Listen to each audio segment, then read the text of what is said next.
In the early hours of July 4th, 1833, while Charleston celebrated white men's freedom, 12 plantation masters fell silently inside the Whitaker estate's grand house. Their killer used no knife, no gunpowder, only fire, patience, and poison. His name was Samuel. For 20 years, he cooked for the very men who sold his son, tore him from his beloved, and laughed as the whip split his back. Son of an African healer, Samuel knew that some leaves kill slowly. Too frail for the fields, he was thrown into the kitchen, where he learned more than recipes. He learned to listen, to wait, to plan. Each master had a favorite dish, a secret illness, a fatal craving, and Samuel remembered. For 10 years, he seasoned his revenge in silence. And that night, as they raised their glasses to freedom, he served justice on 12 plates, each bite a sentence. This is the story of a man who turned the kitchen into a battlefield, who didn't run, who never begged, and who proved that memory can be the most lethal weapon of an enslaved people. Before we continue with the video, drop a comment telling us where you're from and what time it is over there. And don't forget to subscribe to the channel. The bodies were still warm when the sun dared to rise. 12 men lay sprawled across the polished floors of the Whitaker plantation house, faces twisted, jaws locked, eyes glassy with the shock of a death they never saw coming. Some collapsed over fine mahogany tables, others slumped in chairs that had once held the weight of their arrogance. A few had tried to crawl, dragging themselves through their own vomit and bile, clutching at throats that no longer obeyed the air. Outside, the plantation stirred. The enslaved watched from the shadows, silent. No cries, no prayers, just eyes. Eyes that had long since learned to speak without mouths. They had heard the groans in the night, seen the flicker of candlelight dancing wild through the grand hall windows, smelled the iron in the air, not from muskets or war, but from within, from the insides of the men who had claimed ownership of souls. And in the center of it all stood him, Samuel. No chains, no whip, no blood on his hands, just the scent of cinnamon, bay leaf, and something else, something no one could name, but every slave had felt in their bones. Reckoning. He didn't run. He didn't shout. He stood by the hearth, apron still tied, his back straight, eyes fixed on nothing and everything at once. A constable's boots echoed down the marble hallway. Behind him, 3 armed deputies, hands shaking more than they'd admit. The Whitakers were not just any family. They were pillars, foundations, owners of rice fields that stretched for miles, of people whose names had been buried in ledgers and graveyards without markers. To see them like this, twitching, foaming, stripped of dignity, was to watch the world tilt. The constable raised his voice. "Samuel, did you do this?" He didn't answer, didn't blink, but something passed over his face. A memory maybe, a name, a prayer, or the last words of the woman they sold from his arms. The constable stepped closer. "Speak." Still nothing, but in the silence, there was thunder. Not from the sky, it was clear as bone, but from the years of screams buried under this very floor. One of the deputies gagged at the smell. Another muttered, "What kind of sickness is this?" Samuel finally turned his head, slow, deliberate, and spoke. They died free, just that, nothing more. And it was enough to send a shiver down the spine of every man in uniform. Long before Charleston, long before the chains and the sugar and the screams, there was a river and a woman who spoke its language. She was called Nafula. In the land where the Baule carved names into wood and memory, she was a healer, a woman of roots and ash, of silence and remedy. Her hands knew how to cradle pain and how to bury it. She didn't just treat wounds. She spoke to them. She whispered to leaves, boiled truths into teas, and kept a garden where no man dared to tread barefoot. Samuel was born in the season of thunder, under a sky that cracked like whips would later do. He didn't cry when he arrived. Nafula said that meant he had heard the world already and found it wanting. He was a small child, fragile in bone, quick in mind. While the other boys wrestled and chased, Samuel watched. He memorized. He listened when the old ones spoke about bark that could stop a heart in 4 beats. He helped his mother sort herbs from poison, even when the two wore the same green. Nafula taught him how to read wind, how to tell the difference between hunger and death by the shape of a man's fingernail, how to slice open a tuber and tell if it would cure or kill. "He who controls what goes into the body," she'd say, "controls the soul." He laughed then, thought it just the riddles of old women. Then the boats came. The chains were cold, but the silence on that ship was colder. Nafula was there, until she wasn't. One night, he woke up to her body gone, the chain that once bound her wrist swinging empty. No screams, no goodbye, just absence. The kind that doesn't leave bruises, only echoes. He was 10 when he arrived in Charleston, alone, branded, renamed, resold. They gave him clothes too big and a name too small, Samuel. The Whitaker plantation didn't want another boy for the fields. They needed a runner, a cleaner, someone to scrub the corners and carry messages, someone the masters wouldn't notice. But they did notice one thing. The boy didn't flinch around fire. He moved through the kitchen like he'd lived there in another life. When the head cook scalded his hand with hot fat, Samuel didn't cry. He bit down, hard, and stared at her with something that didn't belong in a child's eyes. She never touched him again. Instead, she taught him to slice onions fast, to season with salt and cruelty. She taught him that food wasn't just nourishment, it was hierarchy. The masters ate roast pheasant with wild fig glaze. The slaves ate cornmeal and lard, leftovers if they were lucky. Samuel learned, but he didn't just learn cooking. He learned how they ate, when they drank, what made their bellies ache, and what cured them. He began to keep a list, not on paper, but in memory, a ledger of power, a catalogue of vulnerability. And deep inside, something his mother planted began to bloom. He was 12 when they stopped calling him boy and started calling him kitchen hand. A promotion, they said, like it was a blessing. But the kitchen in the Whitaker plantation was no sanctuary. It was a furnace, a sanctum of heat, sweat, grease, and orders barked like lashes. It stood just behind the main house, built from old brick and smoke-darkened wood. There, the air never cooled. Even in winter, the fire never died, and neither did the hunger of those it fed. The field slaves envied the ones inside. They didn't know. They didn't know that the kitchen had its own whips, invisible ones. Samuel felt them all. The head cook,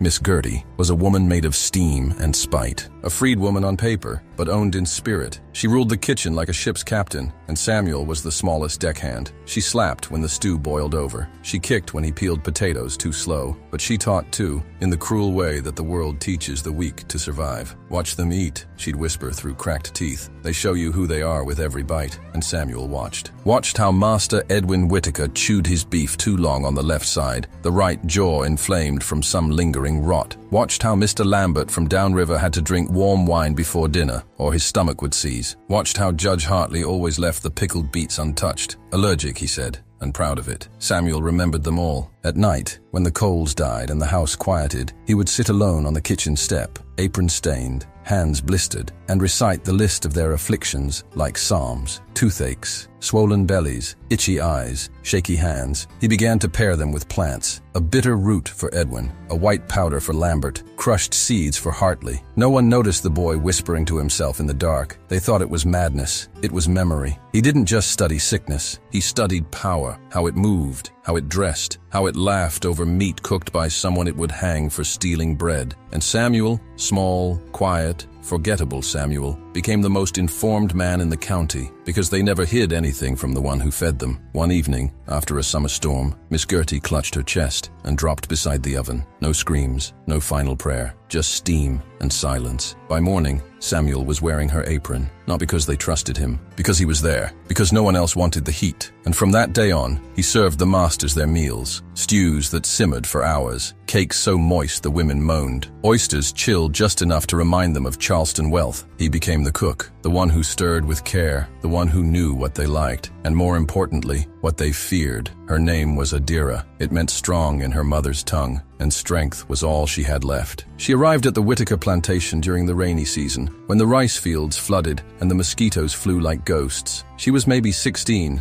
maybe older, no one knew. Skin the color of cinnamon bark, eyes that refused to lower, even when the overseer barked. Samuel saw her first from the kitchen window. She was carrying a sack of grain on her back, barefoot in the mud, refusing to stumble. The other girls laughed behind their hands. She ain't gon' last, but she did, and she didn't bend. Adira was assigned to the drying shed, sorting rice, cracking husks. Her hands bled daily, but she never complained. And at night, when the drums whispered low across the quarters, Samuel would see her, not dancing, not praying, just standing by the fig tree, watching the sky. He spoke to her only after a month, offered her a scrap of yam, still warm. She didn't smile, but she took it. That was enough. They never had the luxury of romance. No letters, no courting, just glances by the well, touches passed like contraband, whispers shared in the dark. He told her about his mother. She told him about a brother sold in Georgia. Both of them carried wounds that couldn't be seen. And one night, under the kitchen's eaves during a thunderstorm, she whispered in his ear, "They think we are soil, but we remember the sky." He didn't sleep that night, not because of the lightning, because for the first time he felt something other than hatred in his chest. They found her 2 weeks later, not dead, not beaten, gone. Sold to a sugar plantation in Louisiana. No warning, no goodbye. Just a name scratched out in the Whitaker inventory. Samuel asked the overseer why. "She don't look down when she talk," he said. "Pride don't pick rice." Samuel didn't speak for 2 days, and on the third, he began collecting things. A certain mold from the rice barrels, a bark that dried black, a root that smelled like iron when crushed. He ground them with a stone.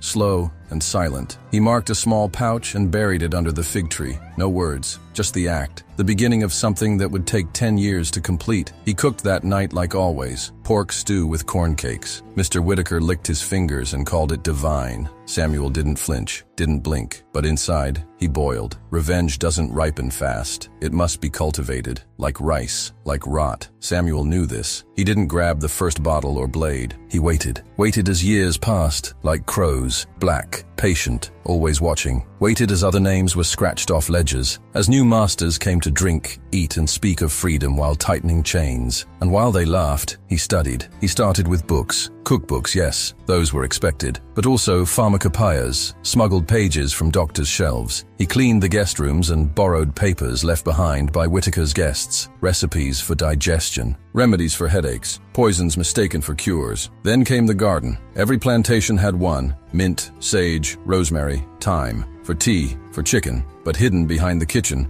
where the soil ran dark and wet, Samuel planted his own: nightshade, castor bean, hemlock, and most sacred of all, oleander, a beautiful killer, leaves like silk, flowers like blood. A single crushed leaf could stop a heart in less than an hour, but only if brewed just right. He tested carefully. A stray rat in the kitchen, a cruel dog no one would miss. Each death studied, each effect recorded, not on paper, but in memory. He adjusted doses like a maestro tuning an instrument, not too fast, not too slow. The goal was always the same: death that wore a mask. And then came the list. 12 names, all regular guests of the Whitaker estate, all men who'd raised whips, signed sales, smiled while children were taken from their mothers. Each name paired with a weakness, a food preference, a cause of death that would raise no suspicion. Judge Hartley, soft spot for candied figs, history of fainting spells. Reverend Cole, allergic to shellfish, constantly ill from God's will. Master Edwin Whitaker, ulcers, swollen liver, addicted to fatty meats. Samuel charted them all, not with ink, with discipline. At night he would kneel by the hearth, pretend to stir soup, and murmur the sequence under his breath. 12 guests, 12 plates, 12 goodbyes, one for Adira, one for his mother, one for the boy who hanged himself in the barn after they took his sister, one for the girl who bled out after childbirth, while the mistress complained of the sheets. Each dish would carry a memory, each swallow, a scream gone unanswered. And in this slow, careful preparation, Samuel became more than a cook. He became a weapon, sharpened not with steel, but with silence, science, and time. He didn't need paper. The names lived in him like old scars. Each man, each guest, each villain who crossed the Whitaker estate had been measured, not by their wealth, not by their titles, but by their weaknesses. Samuel had studied them for years, the way a falcon watches prey before the dive. Not just what they ate, but how they chewed, what made their guts turn, what kept them awake at night. He knew that Master Edwin Whitaker, lord of the plantation, had a failing liver and a gluttonous love for pork fat. The man sweated during meals and wheezed through his sleep. So Samuel chose a thick, greasy dish, pork belly cooked low and long, laced with crushed oleander leaf. The bitterness would vanish in the fat, but the poison would not. It would slide into Edwin's blood like a quiet flame. Judge Hartley, who once ruled that a slave girl brought her own suffering by being disobedient, adored candied figs. He dipped them in brandy and sucked the sweetness off his fingers. Samuel used that indulgence. He boiled foxglove into the fig syrup, letting its fatal kiss soak deep into the fruit. The old man would die with a smile on his lips and poison in his veins. Reverend Cole was next. He spoke of salvation, of divine order, while whipping boys for spilling water. He avoided shellfish, claimed it gave him visions, but loved anything creamy. So Samuel folded castor bean extract into the heavy cream of his oyster stew, knowing that by the time the Reverend felt the fire in his gut, no prayer would reach him. One by one, he remembered them. Mr. Lambert with his bloated belly and bourbon breath, who once broke a slave's ribs for singing too loud. Samuel added a touch of aconite to his drink, masked by the smokiness of his favorite rye. Colonel Wexley, who spat tobacco on the backs of kneeling men, found his final cigar laced with monkshood. He never saw it coming. Mr. Bryce, the banker who bought babies like livestock, insisted on milk with every meal, despite how it made his stomach churn. Samuel gave him what he wanted, with a dose of belladonna. He died alone, pants down, on a privy that had once denied slaves its use. And there were others, like young Beach, the drunk who branded women for sport, and Dr. Miles, the physician who swore that black flesh felt less pain. Samuel chose their poisons carefully. Yew for Beach, hemlock for the doctor, gentle, undetectable, and deserved. 12 men, 12 ailments, 12 final meals. None of them saw the cook. None of them noticed the way he stirred the sauce an extra time, or how he touched each plate like a priest offering last rites. To them, he was still just Samuel, quiet, loyal, invisible. But to the spirits watching from the fields, from the chains, from the graves that had no names, he was becoming something else, a hand of the ancestors, a knife in the shape of a man,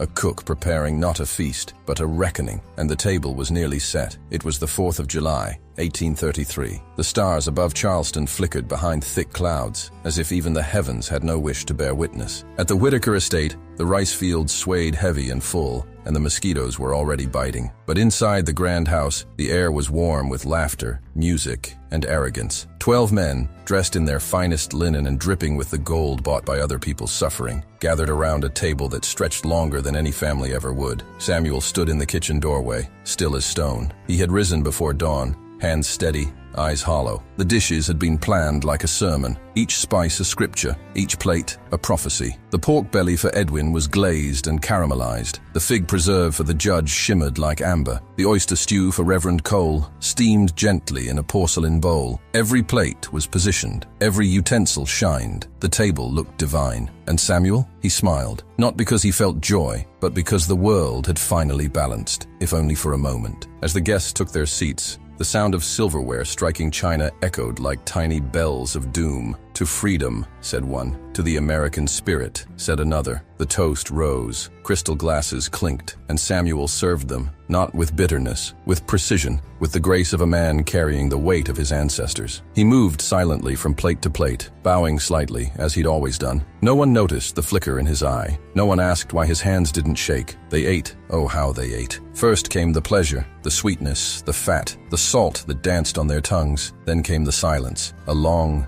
cold silence, the kind that crawls in from the edge of the room and wraps itself around the heart. It began with Judge Hartley. He dropped his fork, his fingers curled, his mouth tried to form words, perhaps scripture, perhaps fear, but only foam answered. Then the Reverend. He clutched his belly and leaned back, eyes wide. His spoon clattered to the floor. Edwin Whitaker stood, wheezing, face slick with sweat. He reached for water, for air, for anything, but found nothing. His lips turned blue. He fell into his plate. Chaos erupted. Chairs scraped. Men shouted. One crawled toward the door. Another vomited blood into a napkin stitched by enslaved hands. Samuel didn't move. He stood near the hearth, watching, the fire behind him casting long shadows. To them, he was still the cook, still the servant. But to himself, he was finally free. One of the guests, his face pale with terror, pointed.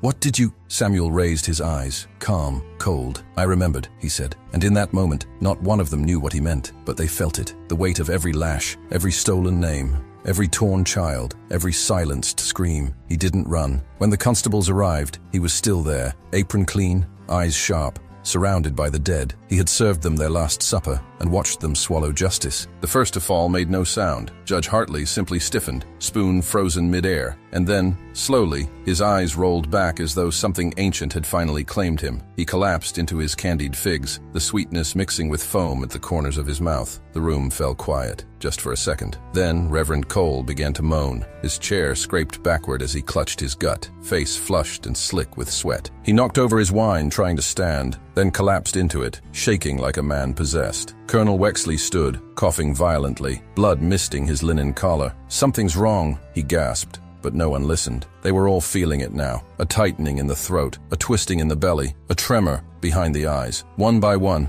the masters broke. Mr. Bryce staggered toward the fireplace, tripping over a footstool, vomiting a dark, oily mess as he went. He screamed for a doctor, then fell, hitting the floor with a crack that silenced even the musicians outside. Nathaniel Beach knocked over a candelabrum as he tried to run. He made it to the hall before collapsing, gasping, convulsing like a dying fish, his white shirt stained with wine and bile. Dr. Miles, of all men, should have recognized the signs, but his hands trembled too much to do anything. He looked around the room, eyes wide with horror and disbelief. "Poison," he rasped. Then he collapsed. The pianist outside stopped playing. The laughter faded. Someone screamed. The Whitaker estate, once a monument to Southern order, had become a ruin in minutes. And through it all, Samuel stood still. He didn't move as they begged, didn't speak as they clawed at the floorboards. He watched, like a man watching weeds die after years of planting. They had eaten well. They had died worse. Mr. Lambert tried to make it to the porch. His body collapsed halfway, half inside, half out, as if even the house wanted him gone. Wesley Grant, the slave catcher, died slowest. His hands reached out towards Samuel, pleading, "Please, please, what did I do?" Samuel looked at him. "Just once. You forgot," he said. Charles Tilling, the quiet one, the whisperer, tried to crawl. His mouth moved, but no sound came. He looked at Samuel with wide, watery eyes, as if suddenly seeing him for the first time. Too late. The house groaned under the weight of the dead. By the time the constables arrived, the bodies had cooled. 12 men lay scattered across polished floors and velvet chairs. The air stank of sickness, smoke, and something heavier, retribution. Samuel was still in his apron, still standing. They grabbed him roughly, shackled his wrists,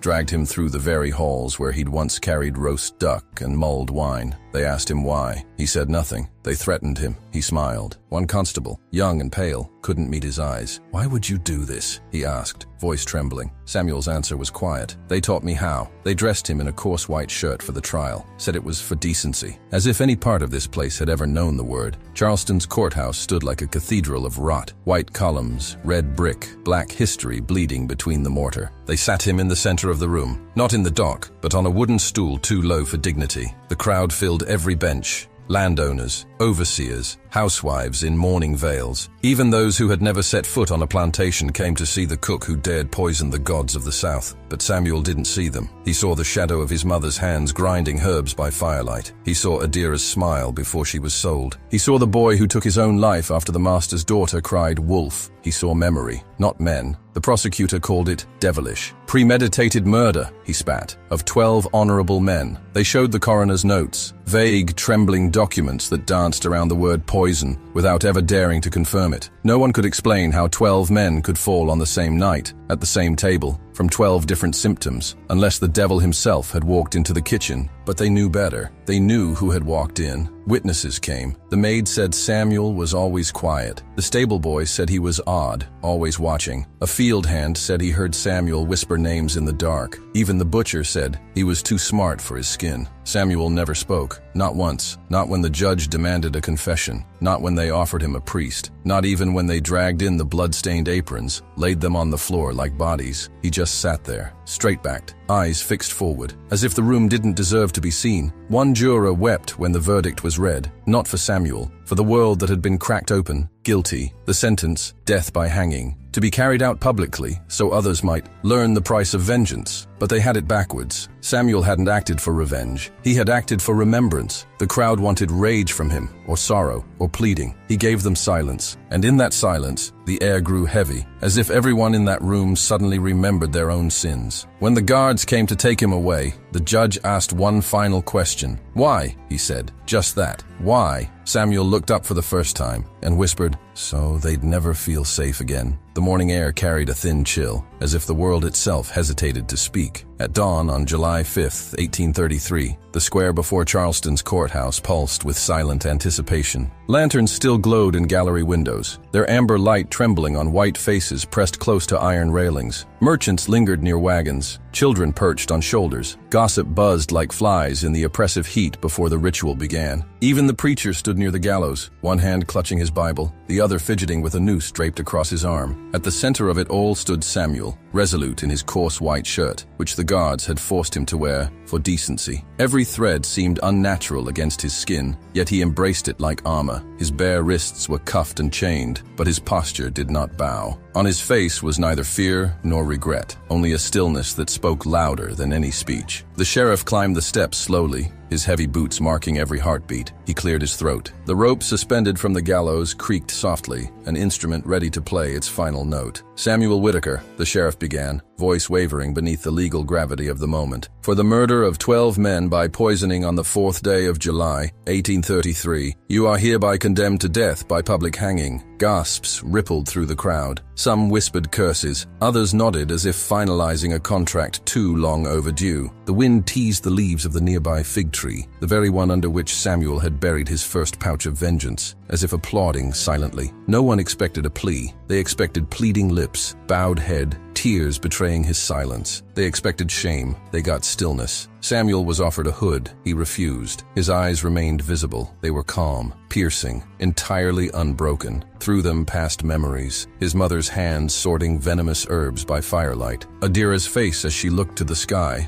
not to the ground. The boy who hanged himself in silence. The barn empty except for a single rope and 2 cold footsteps that never returned. The rows of crops watered with tears. Fields closing in like coffins, the 12 bodies that lay scattered in the Whitaker house the night before. Testament to patience, burdened justice, ancestral precision. The sheriff paused, his voice softened, nearly drowned by the slow whisper of the crowd. "Make peace, Samuel." Samuel lifted his chin. He whispered, barely audible, yet the breeze carried it past every ear, to every silent corner of that square. "I have." The trapdoor opened with a final groan, steel hinges complaining under the weight of silence. For a moment, Samuel did not fall. He rose. He rose like a bird freed, like a spirit unshackled, like a memory refusing erasure. His body stretched tall for a heartbeat that felt eternal. The fabric of the world seemed to shiver, as if recognition itself paused to honor what had been done. Then gravity claimed him. His descent was a whisper through the sheet of cloth. The noose tightened. The breath left him, and then stillness. The square stayed silent for what felt like hours. A lone gust rattled the fig leaves. Even the preacher lowered his head. No one moved. Samuel's body was cut down and carried beneath a gray shroud through black iron gates. No prayers, only cold earth awaited. They buried him in a shallow grave just beyond the city limits, beneath a sludge of clay and forgotten names. No marker, no ceremony, just the ignorant weight of erasure. They believed they had snuffed out remembrance, but they were wrong. Word spread, first in the quarters, then along whispered paths, downriver to Louisiana sugar estates, upriver to Virginia tobacco fields, and across state lines to Georgia kitchens. Enslaved cooks spoke of him as if he were still present at the hearth. He stirred justice into their plates. He fed his father's blood language to the mouths that spat on him. Now he is flavor and fear. Whispers turned into legends. Cooked meals tied to tales of revenge. In Virginia, a cook refused to serve supper and quietly burned the pantry one evening, refusing to feed the masters one last time. In Louisiana, 3 men were found foaming in their sleep beneath white sheets, the kitchen door tied shut from the inside. In Georgia, a boy was caught sketching a noose, and beneath it 12 names. No words, just carved initials. They said Samuel's ghost walked through kitchens at night, robes of smoke trailing him,